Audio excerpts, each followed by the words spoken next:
नमस्कार, स्वागत है आप सभी का। मैं आपके साथ आशुतोष चतुर्वेदी। शाम के 4 बजने जा रहे हैं। वक्त है 4 के अलार्म का, जिसमें हम दिखाएंगे दिन भर की हर बड़ी खबर और हर बड़ी खबर का राउंड अप और 4 बड़ी खबरों पर सबसे पहले खास नजर हमेशा की तरह।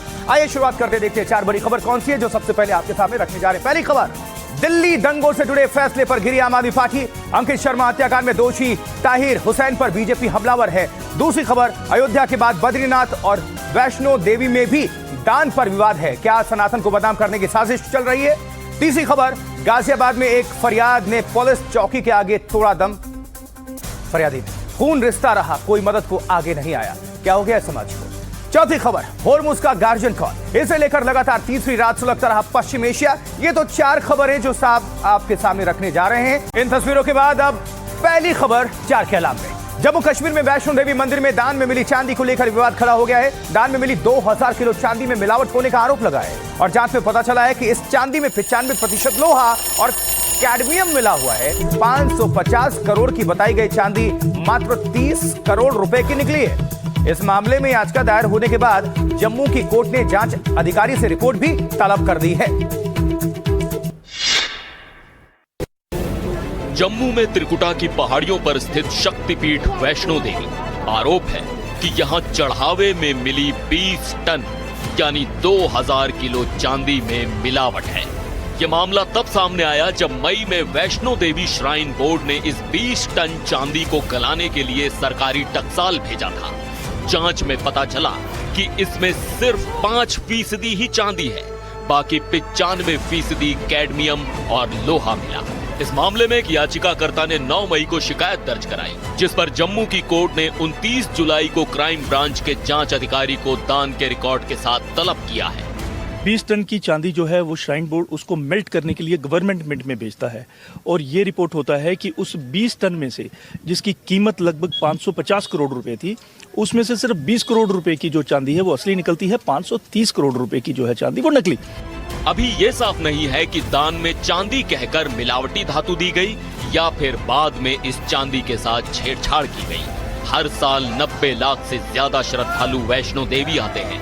देश में जिन मंदिरों को सबसे अधिक दान मिलता है, वैष्णो देवी उनमें से एक है।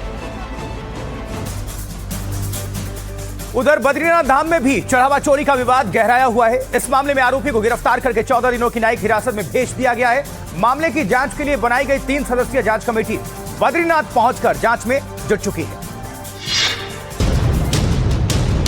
उत्तराखंड के बद्रीनाथ धाम में चढ़ावा चोरी की जांच तेज हो गई है। 3 सदस्यों की स्पेशल इन्वेस्टिगेशन टीम बद्रीनाथ मंदिर पहुंच गई है।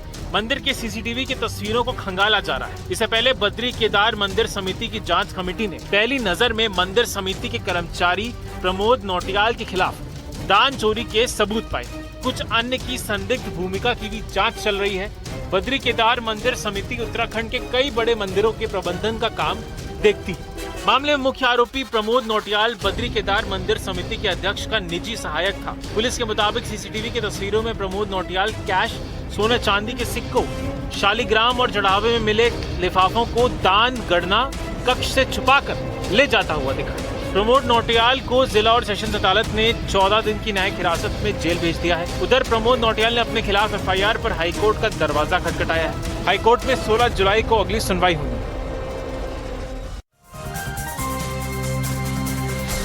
और इस बीच अयोध्या में राम मंदिर दान गबन केस में राम जन्मभूमि तीर्थ क्षेत्र ट्रस्ट के कोषाध्यक्ष स्वामी गोविंद देव गिरी महाराज ने एक बयान दिया है। पुणे में प्रेस कॉन्फ्रेंस के दौरान उन्होंने कहा है कि राम मंदिर में चढ़ावा चोरी के आंकड़े चढ़ाकर दिखाए जा रहे हैं। चढ़ा बढ़ाकर चोरी की रकम 3 करोड़ होने का अनुमान है।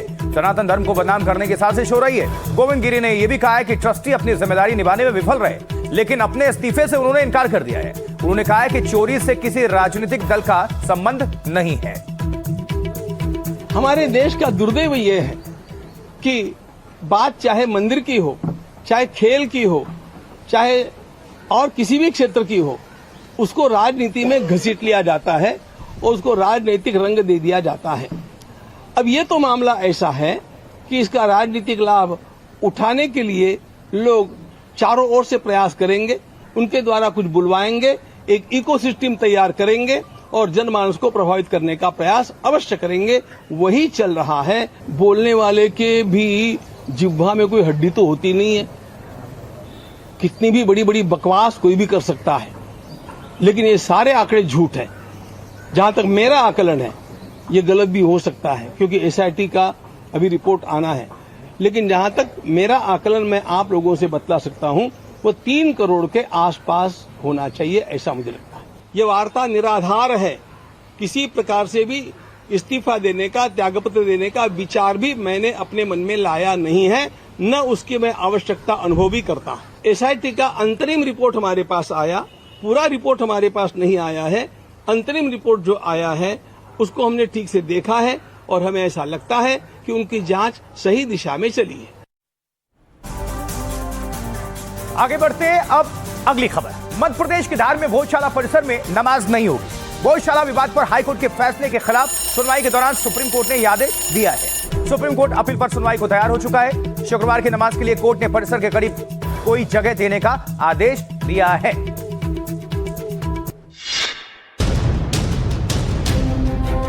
मध्य प्रदेश के धार में भोजशाला कमाल मौला मस्जिद विवाद में मध्य प्रदेश हाईकोर्ट के फैसले पर फिलहाल रोक नहीं लगेगी। हाईकोर्ट ने 15 मई के अपने फैसले में इस परिसर को देवी सरस्वती का मंदिर बताया था और हिंदू पक्ष को पूजा की इजाजत दी थी। परिसर में मुस्लिमों द्वारा शुक्रवार की नमाज पर रोक लगा दी गई थी।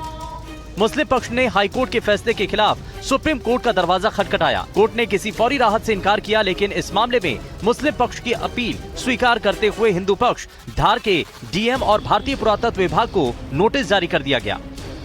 नमाज के मुद्दे पर सुप्रीम कोर्ट ने कहा कि हर शुक्रवार 1 से 3 बजे के बीच भोजशाला परिसर के पास नमाज के लिए जगह मुहैया कराई जाए। कोर्ट ने यह भी आदेश दिया कि बिना इजाजत के परिसर की संरचना में कोई बदलाव नहीं किया जाए। सुप्रीम कोर्ट ने दोनों पक्षों से संयम बरतने की अपील की और कहा कि ऐसा कुछ नहीं होना चाहिए जिससे कानून व्यवस्था बिगड़े। अगली सुनवाई जुलाई के तीसरे हफ्ते में होगी। और अब इस वक्त शाम 4 बजे की 4 बड़ी खबर कौन कौन सी है आपके सामने रखते हैं। देखिए 4 बिग न्यूज।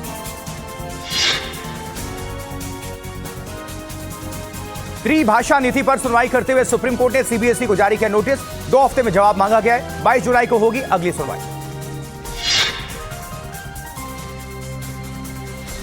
विदेश से लौटने के बाद नेता प्रतिपक्ष राहुल गांधी ने कांग्रेस अध्यक्ष खड़गे से मुलाकात की। पंजाब कांग्रेस विवाद, कर्नाटक मंत्रिमंडल विस्तार समेत कई मुद्दों पर चर्चा की खबर।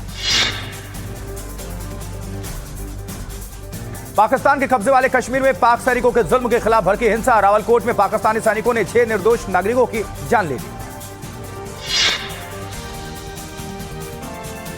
राम मंदिर चंदा चोरी के आरोपी लवकुश मिश्रा के नए घर पर अयोध्या विकास प्राधिकरण ने चिपकाया नोटिस। बिल्डिंग से जुड़े नियमों के उल्लंघन का आरोप, प्रॉपर्टी मालिक से मांगा जवाब। आगे बढ़ते हैं, एक और बड़ी खबर। बरेली के मौलाना रिजवी ने उत्तर प्रदेश के मुख्यमंत्री योगी आदित्यनाथ को चिट्ठी लिखी है और सुन्नी और शिया वक्फ बोर्ड की जांच की मांग इन्होंने की है। ये बड़ी खबर, ब्रेकिंग न्यूज। मौलाना शहाबुद्दीन ने दावा किया है वक्फ बोर्ड में राम मंदिर चढ़ावे से भी बड़ा हेरफेर हुआ है। वक्फ बोर्ड भ्रष्टाचार की जांच कराए, ये रिजवी का कहना है। वक्फ संपत्तियों की अगर बात करें तो वो गरीबों के लिए समर्पित थी, गरीब मुसलमानों तक लाभ पहुंचा ही नहीं। वक्फ मामला धार्मिक और शरीयत से जुड़ा हुआ है। वक्फ आय जरूरतमंदों पर खर्च होनी चाहिए, लेकिन वो नहीं हुई, इसका दावा किया है मौलाना रिजवी ने।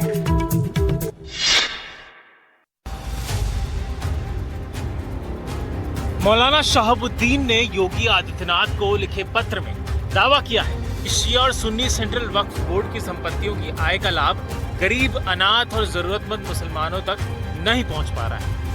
शहाबुद्दीन ने तो यहां तक भी दावा कर दिया है कि अगर इसकी जांच हो तो वक्फ बोर्ड में राम मंदिर चढ़ावा चोरी से भी बड़ा घोटाला सामने आएगा। कायदे से जांच हो जाए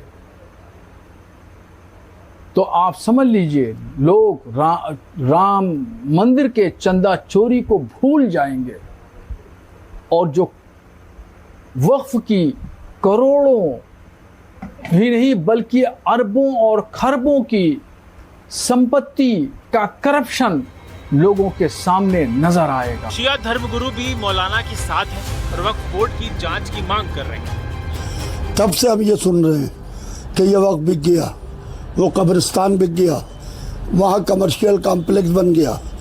पूरी तरीके से उत्तर प्रदेश में चाहे शिया वक्फ बोर्ड हो चाहे सुन्नी वक्फ बोर्ड हो, हर जगह के ऊपर घपलेबाजी हो रही है। एक आंकड़े के मुताबिक देश भर में लगभग 994 बड़ी वक्फ संपत्तियों को अवैध रूप से ट्रांसफर करने और धोखाधड़ी से बचने का आधिकारिक रिकॉर्ड मौजूद है। मौलाना शहाबुद्दीन की मांग को बीजेपी नेताओं सहित कुछ मुस्लिम धर्मगुरुओं ने भी समर्थन दिया है। देखिए जरा। उनका स्वागत है और उन्होंने अगर इस तरह का एप्लीकेशन दिया है तो निश्चित तौर पे वो बधाई के पात्र है। देखिए, जो वक्फ बोर्ड में हर जगह गड़बड़ियां हैं और जहां भी गड़बड़ी होगी उसकी जांच होगी, इसलिए सब जगह उसकी जांच होनी चाहिए। और आज नहीं बल्कि सालों से इसी डिमांड को हम लेके चल रहे हैं कि वक्फ बोर्ड में धांधलियां हो रही हैं, वहां जो जमीनें हैं उनके ऊपर नाजायज कब्जे किए जा रहे हैं और इसी तरीके से कुछ जमीनें हैं जो सरकार के भी कब्जे में हैं। लिहाजा उसमें ट्रांसपेरेंसी के साथ जांच हो और जो लोग भी दोषी हैं उनके खिलाफ कार्रवाई होना चाहिए। वक्फ बोर्ड में इस तरह के बहुत सारी धांधली का शिकायत पूरे देश के अंदर आ रहा था और यही कारण है कि वक्फ बोर्ड पर कानून भी बनाया गया है। वक्फ की संपत्ति संरक्षित और सुरक्षित रहे, ये सरकार ने जो है बहुत जिम्मेवारी के साथ और उस पर जो है अपना कार्रवाई की है।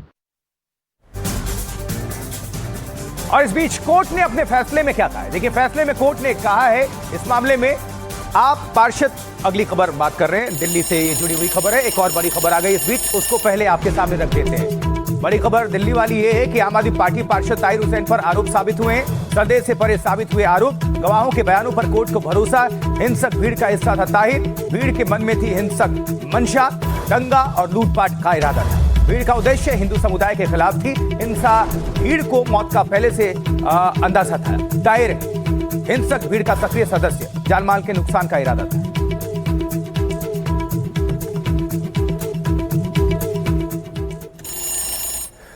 देखिए 2020 के दिल्ली दंगा केस में ताहिर हुसैन के खिलाफ फैसले से भारतीय जनता पार्टी ने आम आदमी पार्टी को घेर दिया है और कोर्ट ने अब आम आदमी पार्टी पार्षद रहे ताहिर हुसैन समेत 5 को आईबी कर्मचारी अंकित शर्मा हत्याकांड में दोषी करार दिया है। बीजेपी ने केस में दोषी ताहिर हुसैन को अरविंद केजरीवाल का गुंडा बताया है। बीजेपी इस मामले में आम आदमी पार्टी नेताओं की चुप्पी पर सवाल खड़े कर रही है। 2020 के दिल्ली दंगों में अंकित शर्मा हत्याकांड में सेशंस कोर्ट के फैसले से आपकी मुश्किलें बढ़ गई हैं। कोर्ट ने आप पार्षद ताहिर हुसैन और 4 अन्य को दोषी पाया है। अंकित शर्मा आईबी का कर्मचारी था जो दंगों के दिन चांदबाग में अपने घर से निकला तो लापता हो गया और अगले दिन नाले में उसका शव मिला। इस फैसले के बाद बीजेपी ने आप पर हमले तेज कर दिए हैं। जब अंकित शर्मा अपने कर्तव्य का पालन करके भीड़ के सामने आता है तो ताहिर हुसैन वो गुंडा है जो आम आदमी पार्टी में अरविंद केजरीवाल का दाहिना हाथ था, जिसने भड़काऊ बयान दिए और जिसने इस पूरी घटना को अंजाम दिया। बीजेपी प्रवक्ता गौरव भाटिया के मुताबिक कोर्ट के फैसले में कहा गया है कि अंकित को इसलिए मारा गया क्योंकि वो हिंदू था।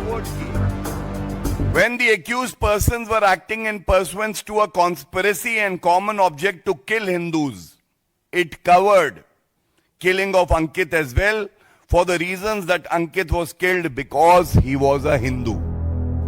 इस घटना के बाद ताहिर हुसैन को आम आदमी पार्टी ने निलंबित कर दिया था, लेकिन सियासत में ये मामला आपके गले की फांस बन गया है। देखिए दिल्ली दंगों से जुड़े अंकित शर्मा हत्याकांड में कोर्ट ने ताहिर हुसैन और 4 अन्य को दोषी ठहराया है। आपके सामने पूरी डिटेल्स रख देते हैं, जानकारी जो है। देखिए ताहिर हुसैन को आईपीसी की धारा 302 यानी हत्या का दोषी पाया गया है। आईपीसी की धारा 365 यानी अपहरण और आईपीसी की धारा 153A यानी अलग अलग गुटों के बीच वैमनस्य बढ़ाने का दोषी पाया गया है। 4 अन्य आरोपी जावेद, अनस, नजीम और कासिम को भी दोषी कोर्ट ने माना है, पाया है। इन्हें हत्या के अलावा बाकी सभी आरोपों में दोषी पाया गया है। कोर्ट ने 6 अन्य आरोपियों को बरी कर दिया है इस मामले में और दोषियों को क्या सजा होगी ये अगली सुनवाई में तय किया जाएगा। और इस पर राजनीतिक बयानबाजी भी बहुत तेज है। सियासतदान क्या कुछ कह रहे हैं इसको लेकर, सुनिए। संजय सिंह और तमाम उनके लोगों ने उनको डिफेंड करने की कोशिश की थी उस वक्त।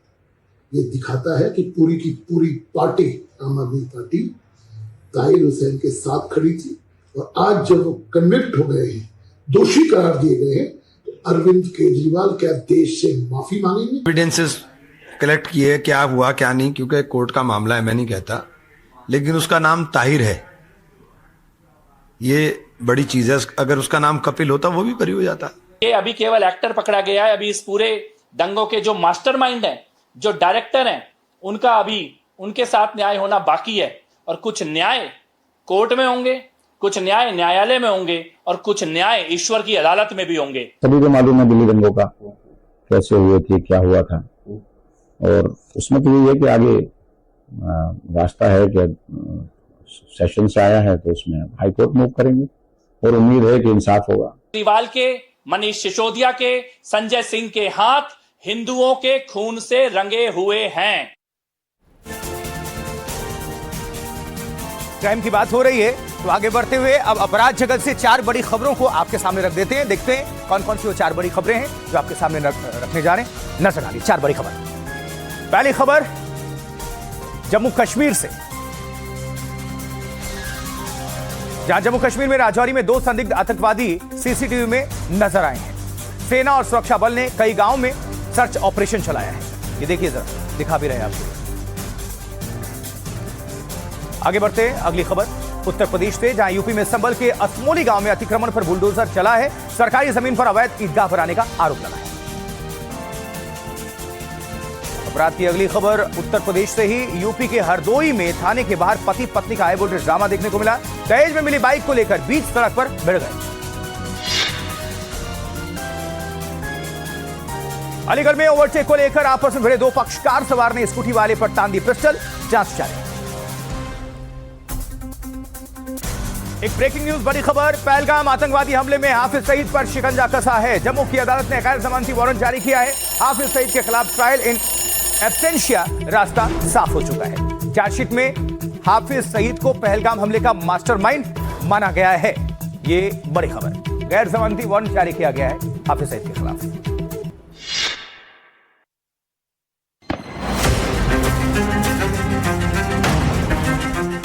पाकिस्तान के आतंकी सरगना हाफिज सईद पर शिकंजा कसना शुरू हो गया है।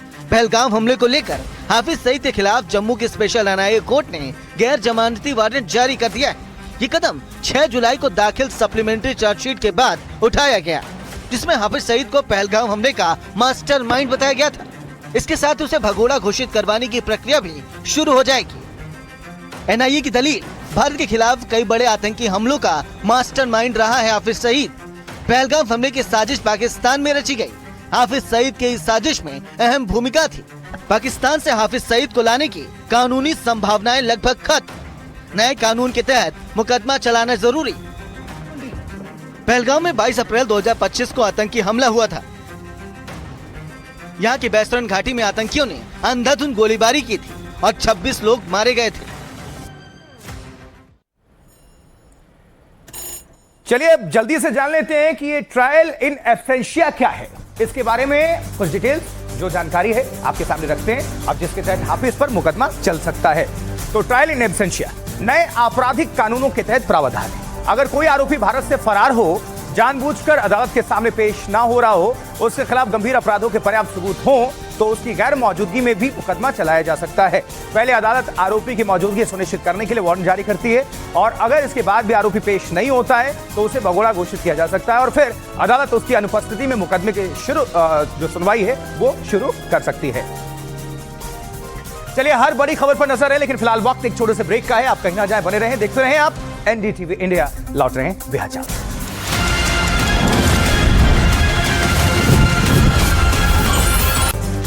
ब्रेक के बाद 4 के अलाम में बढ़ते हैं आगे। एनडीटीवी इंडिया देख रहे हैं आप, मैं आपके साथ आशुतोष चतुर्वेदी। खबर गुजरात से, गुजरात के गिर सोमनाथ से हैरान कर देने वाली तस्वीर एक सामने आई है, जहां जंगल का असली राजा हाईवे पर उतर आया। तलाला ऊना स्टेट हाईवे पर 1 नहीं 2 नहीं बल्कि 11 एशियाई शेरों का पूरा कुनबा सड़क पर डेरा डालकर बैठ गया। ये देखिए तस्वीर, शेरों के झुंड ने करीब आधे घंटे तक हाईवे को अपने कब्जे में रखा। दोनों तरफ गाड़ियों की लंबी कतारें लग गईं और लोग सांसें थामे इस रोमांचक नजारे को कैमरे में कैद करते रहे।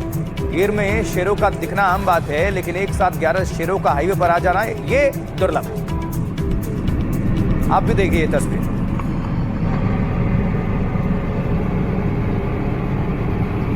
11 शेरों का ये पूरा कुनबा।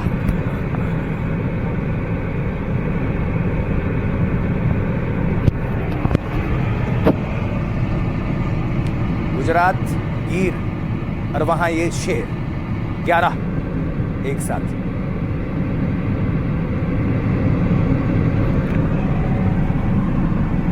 ये शेरों का प्लेइंग 11, 11 शेर।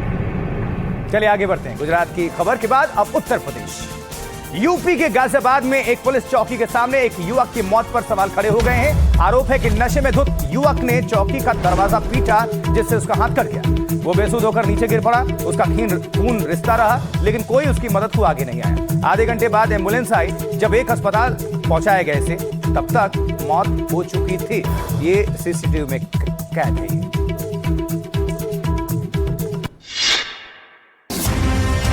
गाजियाबाद से सामने आई ये तस्वीरें गवाह हैं कि फरियादी राजकुमार पुलिस के सामने तड़प तड़प कर मर गया।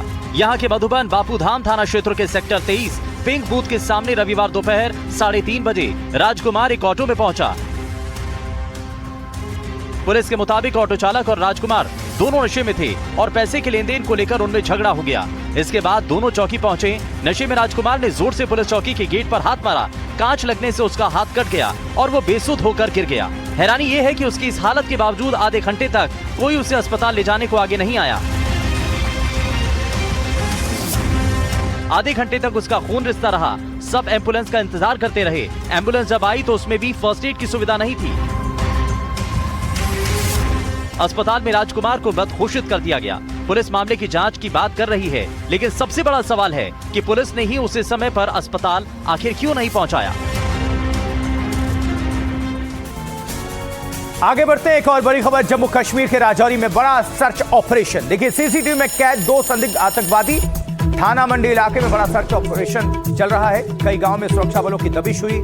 संदिग्धों की तलाश में पुलिस लगी हुई है। सीसीटीवी फुटेज के बाद पहरे को काफी बढ़ा दिया गया है। ये जो आप देख रहे हैं सीसीटीवी फुटेज है, जो आपको घेरे में दिखा रहे हैं, ये संदिग्ध टेररिस्ट बताया जा रहा है। कई गांव में सुरक्षा बलों की निगरानी है। सर्च ऑपरेशन को चलाया जा रहा है।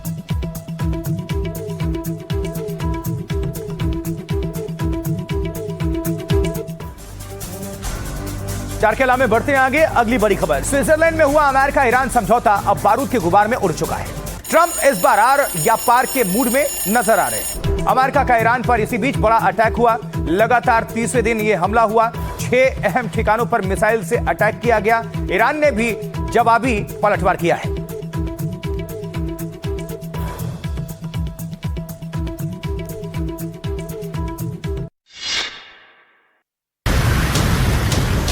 अमेरिकी लड़ाकू विमानों ने एक बार फिर ईरान को थर्रा दिया है। जब पूरा ईरान सोने की तैयारी कर रहा था, तभी सेंट्रल कमांड ने उन 6 रणनीतिक साइट्स को निशाना बनाया जो अमेरिकी हितों के लिए खतरा बनी। बुशहर, चाबहार, जास्क, अबू मूसा और बंदर अब्बास, यहाँ मौजूद मिलिट्री साइट्स को प्रिसिजन एम्यूनिशन से निशाना बनाया गया। अमेरिका का सीधा लक्ष्य ईरान के कोस्टल डिफेंस सिस्टम को तबाह करना है, ताकि ईरान हॉर्मूज में जहाजों को निशाना ना बना सके। अमेरिका ने हॉर्मूज के पास मौजूदा IRGC के मिसाइल और ड्रोन लॉन्च पैड्स पर भारी बमबारी की। Well, I think it's going very fast. We've demolished their military. We're hitting them very hard. We had a deal yesterday or the day before yesterday. It was all done. Trump के बयान से साफ है कि Iran पर हमले जारी रहेंगे और मकसद एक ही है, ईरान की आक्रामक ताकत को नेस्त नाबूद करें। हॉर्मूज की लहरों पर अब ईरान का नहीं बल्कि अमेरिका का राज चलेगा। यह ऐलान अमेरिकी राष्ट्रपति का है, लेकिन सवाल यह है कि यह सुरक्षा का मामला है और अमेरिका के वर्चस्व का। यह सवाल दोनों में अपने आप।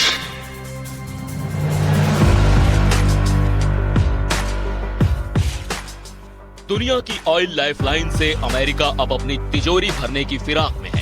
ट्रंप ने खुद को गार्डियन ऑफ हॉर्मुज घोषित कर ऐसी लकीर खींच दी है जिसके पार ईरान के जहाजों की कोई जगह नहीं है। ट्रंप अब हॉर्मुज में नया टोल प्लाजा भी बना रहे हैं। स्ट्रेट ऑफ हॉर्मुज खुला है, ईरान के साथ या उसके बिना भी खुला रहेगा। समंदर में ईरान की नाकेबंदी फिर शुरू। अमेरिका अब स्ट्रेट ऑफ हॉर्मुज का गार्डियन। हॉर्मुज में सुरक्षा देने का जो खर्च आएगा उसके लिए कार्गो जहाजों से 20% टोल लेंगे। And it's a blockade not for anybody but Iran. In other words, anybody doing business with Iran can't go through. Everyone else will be able to go through. So it's a blockade. It's a very strong blockade. Trump का ये ऐलान Iran के लिए बड़ा झटका है। और देश की आर्थिक स्थिति के लिए बहुत घातक साबित होगा, जो पहले से ही खस्ता हाल है।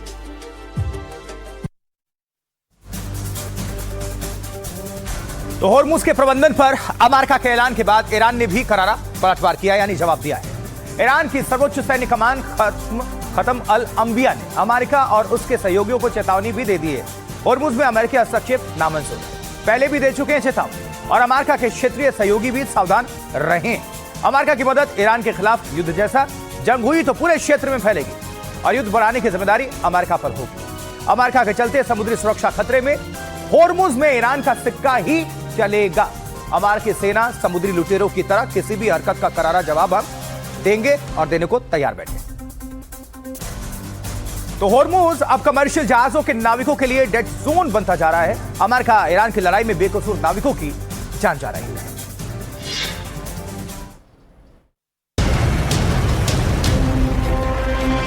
स्ट्रेट ऑफ हॉर्मुज एक बार फिर भारतीय परिवार के लिए मातम की वजह बना। ईरान ने MT अल बहिया और MT मुंबासा नाम के 2 जहाजों को निशाना बनाया, जिसके चलते एक भारतीय नाविक की मौत हो गई।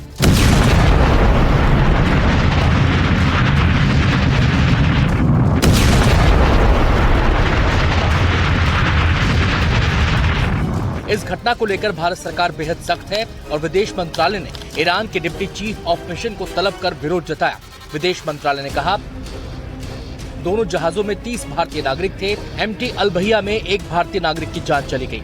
MT मुंबासा पर सवार 18 भारतीय नागरिकों में से 9 घायल हुए हैं, जिनमें से 2 की हालत गंभीर बताई गई है। UAE में हमारे मिशन की हालात पर नजर है, हर संभव सहायता मुहैया करवाई जा रही है। ईरान के लिए भारत का संदेश साफ है, सिविल इंफ्रास्ट्रक्चर और कमर्शियल शिपिंग को निशाना बनाने का खेल बंद होना चाहिए। 4 के अलाम में अब अगली खबर है। CBSE की त्रिभाषा नीति को चुनौती देने वाली याचिकाओं पर सुप्रीम कोर्ट ने आज सुनवाई की है। सुप्रीम कोर्ट ने CBSE को नोटिस जारी किया है। सुप्रीम कोर्ट ने CBSE से 2 हफ्ते में इसको लेकर जवाब भी मांगा है। मामले की अगली सुनवाई अब 22 जुलाई को होगी। याचिका में व्यवहारिक दिक्कतों की बात कही गई है। 22 भाषाओं में से सिर्फ 3 की किताबें।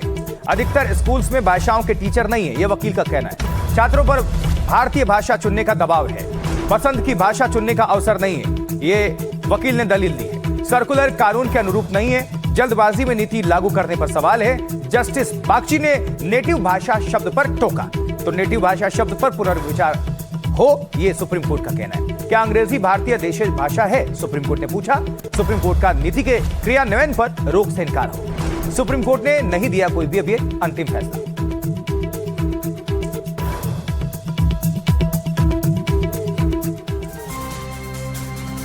और अब बात उत्तर प्रदेश की, जहां अपराधियों के खिलाफ मिशन ऑल आउट जारी है। गोरखपुर में यूपी पुलिस के STF ने मुख्तार अंसारी गैंग के एक और गुर्गे को मार गिराया है। मुख्तार अंसारी खुद 2024 में बांदा के एक अस्पताल में दिल का दौरा पड़ने से मारा गया। आजमगढ़ और पूर्वांचल में अपराध का दूसरा नाम मुस्तफिजुल उर्फ बाबू के खूनी कारनामों की फहरिस्त बहुत लंबी है। मुस्तफिजुल पर 10 से ज्यादा गंभीर मुकदमे दर्ज थे, जिनमें हत्या और जानलेवा हमले जैसे संगीन जुर्म शामिल थे। 2021 में इसने पूर्व बसपा प्रत्याशी कमालुद्दीन की सरेराह गोली मारकर हत्या कर दी थी। पुलिस हिरासत से फरार होने का अभियुक्त था और यह 1 लाख का इनामी था और साथ ही साथ इसके ऊपर 10 से ज्यादा आपराधिक इतिहास है। ये इसकी STF के साथ मुठभेड़ हुई थी। आजमगढ़ का रहने वाला ये शातिर अपराधी मुख्तार अंसारी गैंग का गुर्गा बताया गया है।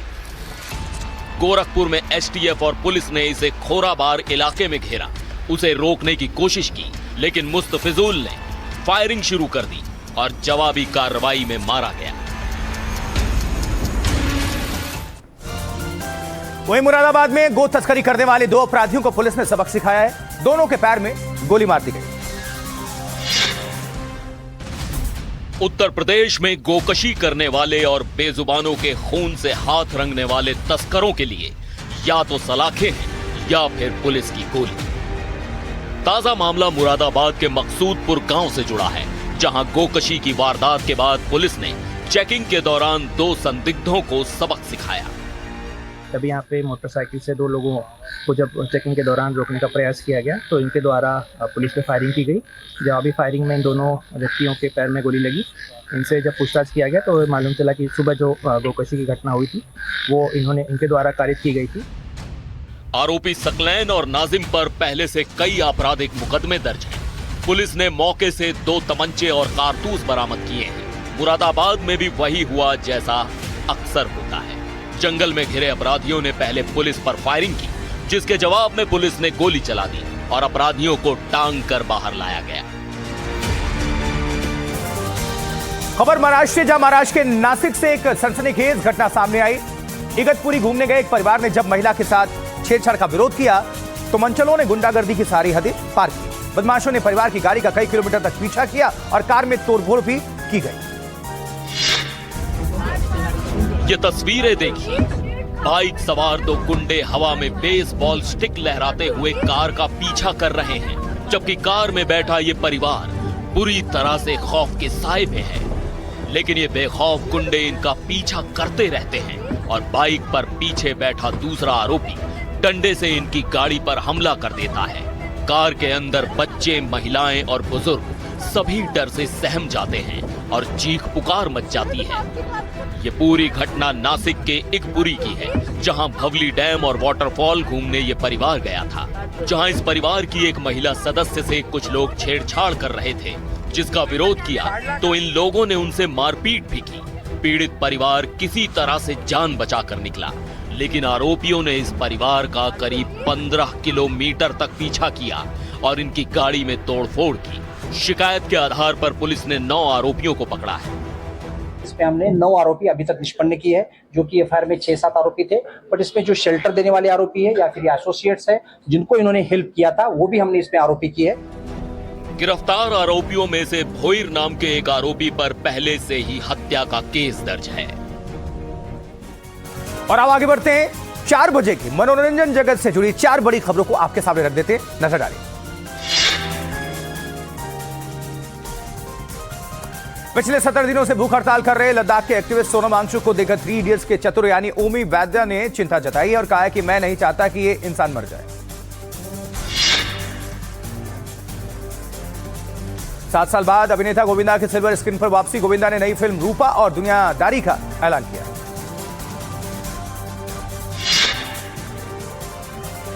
अजय देवगन की मल्टी स्टार फिल्म धमाल 4 ने बॉक्स ऑफिस पर धमाल मचाया है। फिल्म ने भारत में 85.27 करोड़ और वर्ल्ड वाइड 105 करोड़ से ज्यादा का ग्रॉस कलेक्शन किया है।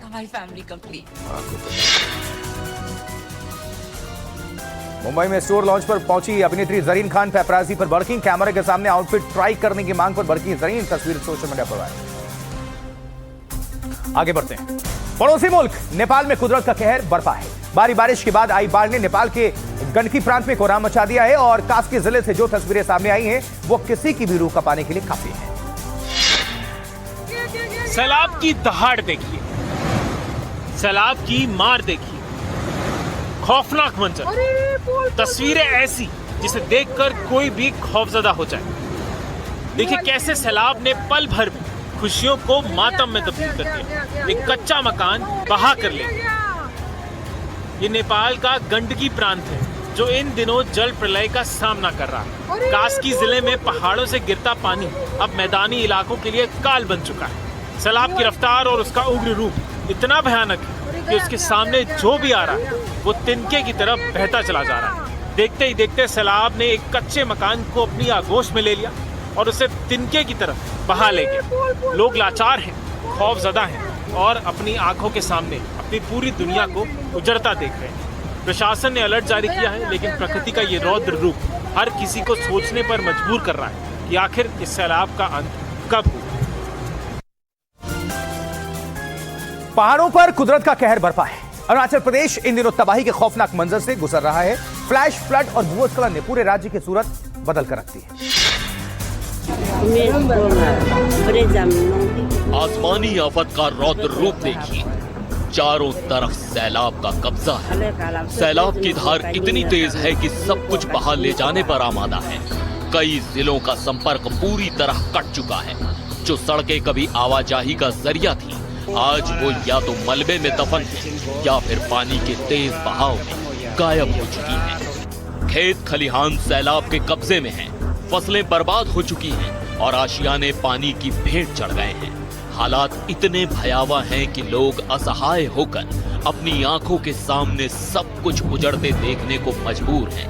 न छत है, न रास्ता और न ही सुरक्षित ठिकाना। प्रशासन और बचाव दल मौके पर मौजूद हैं, लेकिन लगातार हो रही बारिश और भूस्खलन राहत कार्यों में बड़ी बाधा बनी हुई है। अरुणाचल इस वक्त सबसे कठिन दौर से गुजर रहा है, जहां हर दिन का पल एक नई चुनौती बनकर सामने आ रहा है।